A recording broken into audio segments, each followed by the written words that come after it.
You're listening to The Green Flag with your hosts, Lukas Wacker and Kyle Cushman.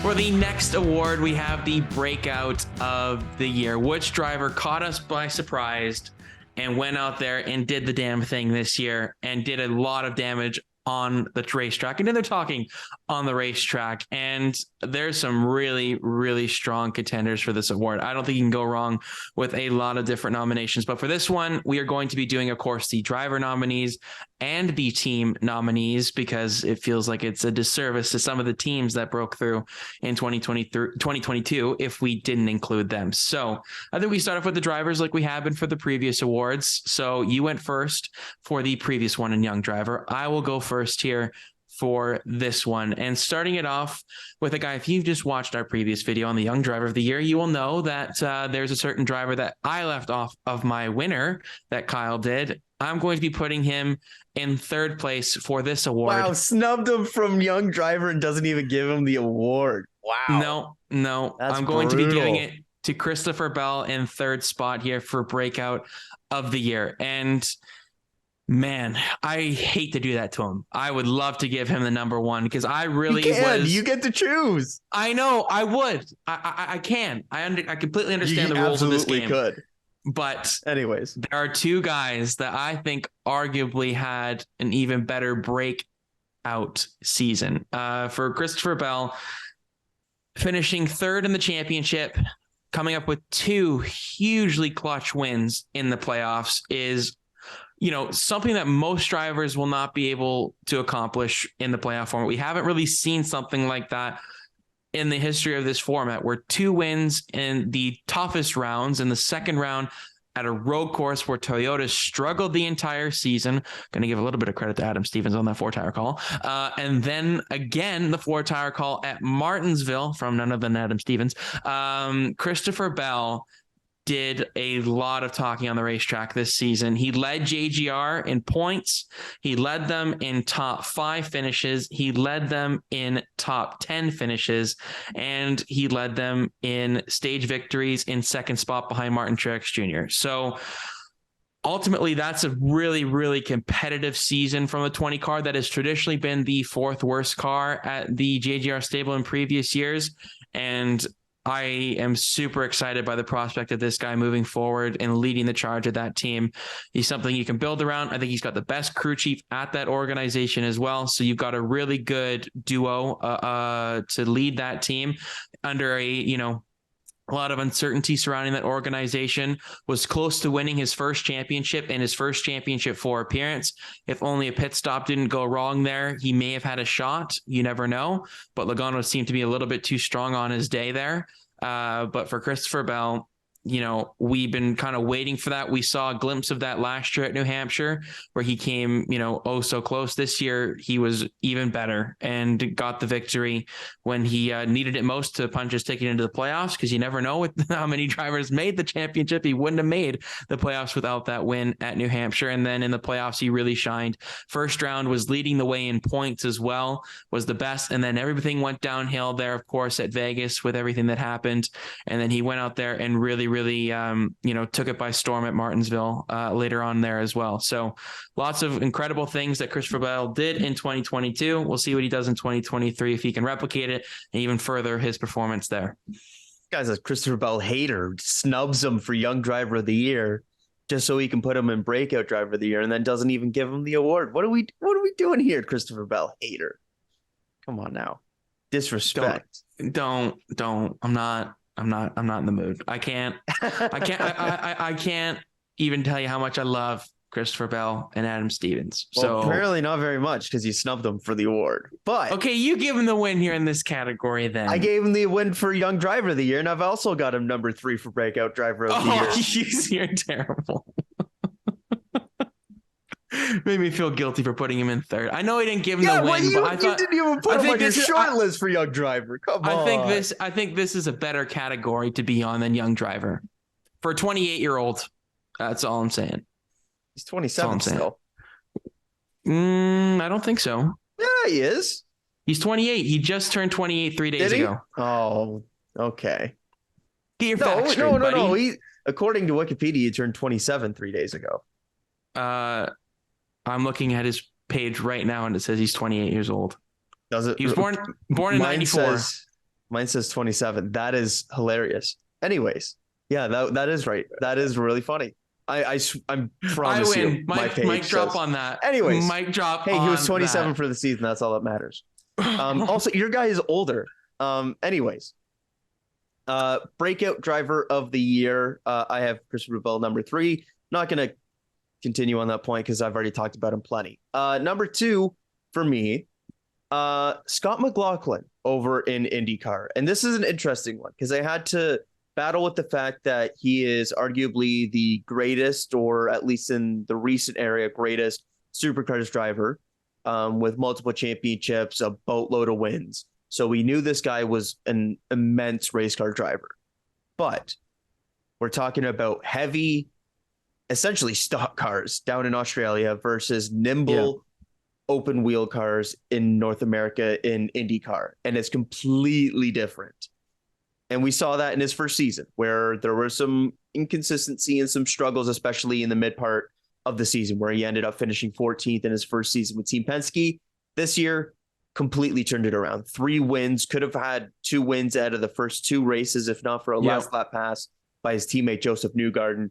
Finished 4th in the championship, was right there at the end of the season with an excellent run of nearly of 5 straight top 5s before the final race of the season, and just missing out on that top 5 at Laguna Seca, finishing 6th.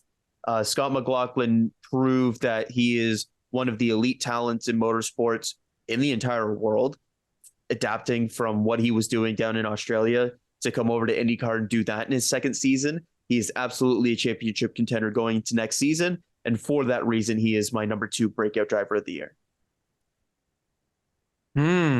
Interesting. I can guess who you put as number 1. I can understand why. But okay. I think I put your number 1 as my number 2. I have Ross Chastain finishing 2nd for this award. The reason why he finishes ahead of Christopher Bell for me is obviously because he finished higher than him in the championship at the end of the day. But also in a large factor that he had probably the fastest car, it felt like, the entire season. Week in and week out, it was the Ross Chastain show. And I mean, who would have saw that coming? What he did this year with Trackhouse and that entire team, super, super impressive. I don't even know if there's really a word to describe how well they did. And for a second-year team in the Cup Series like this, to bring in that second full-time car and to use Chip Ganassi's kind of resources to that well of effect, Ross Chastain, I don't know if I would have even picked him to lead the charge of those two with him and Suarez this year, but he's always shown that he has talent. He can get the most out of a car. We've seen it when he was at the younger or at the lower levels with the Xfinity Series with JD Motorsports in the 4 car. He was always, he was in the Brad Keselowski system as well back in the Truck Series days. He's always been a guy that's been given some opportunities, and he's kind of made the most of them when he gets them. And this year was no different. To finish with 2 victories, that's probably the only reason I don't give him number 1 is the lack of execution, that final bit of the race to get that win. And for a little bit of the antics throughout the season as well, wrecking some guys, and for, all the different things that went on with him. He had his bright moments and he had some really low moments too. And if I had to decipher why I don't give him that award, it's likely because of just those mistakes that cost him the top spots. But for Chastain to come a couple of spots short of his first championship in his first appearance as well, to finish with the most top 5s in the season, the most top 10s, that is remarkable stuff. So Ross Chastain, self-explanatory, gets a nomination for this award, but I do have one guy that edges him out. So he finishes in 2nd spot for me. Ross Chastain is my winner for Breakout Driver of the Year. And for this award specifically, I think it's something where you need to take into account the expectations of the driver going into the year and what they ended up doing. And in this case, Ross Chastain, for me, is by far the Breakout Driver of the Year, where you look at where he was in his career going into this season, the expectations for him going into this season, and to have that many top 5, that many top 10s, and be a legitimate challenger late in the race for the NASCAR Cup Series championship, no driver had as big of a breakout as a star, as a championship contender, as a name in the sport, any of that than Ross Chastain this year. He is my 2022 Breakout Driver of the Year for that reason. For me, I gave it to Scott McLaughlin. I gave him the edge and gave him the number one spot because I didn't know what to really expect from him either. After showing some glimpses last year, 100%. I mean, you know more about the supercar stuff down in Australia more than I do, for sure.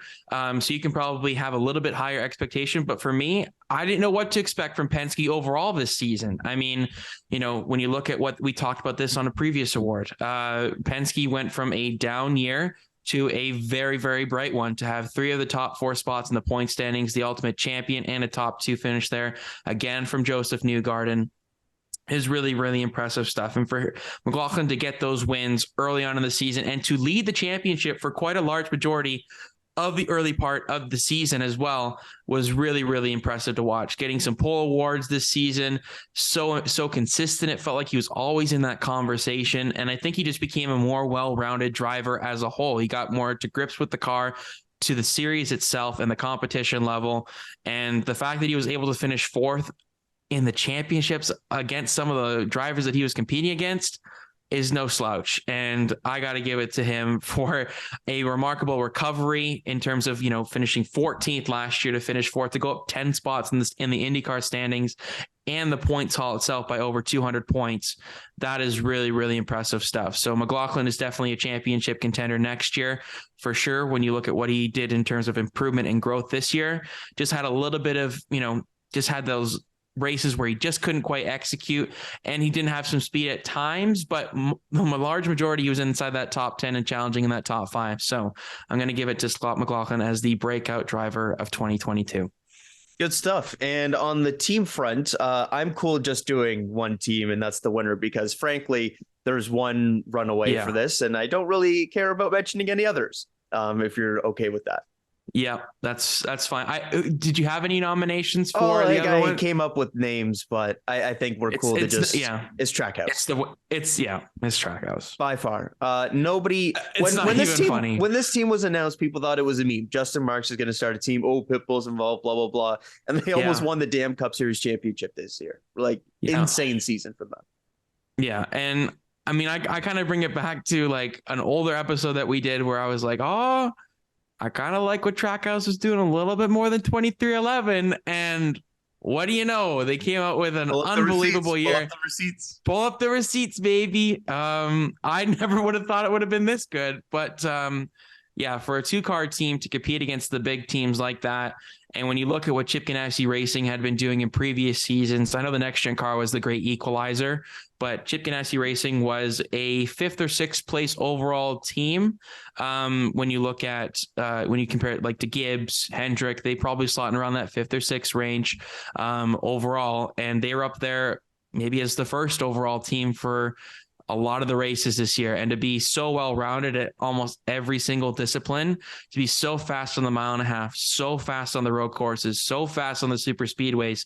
If anything, maybe their short track stuff was just a little bit off compared to the competition, but I mean, the short track stuff threw everybody for a loop this year, so you can't really blame them on that.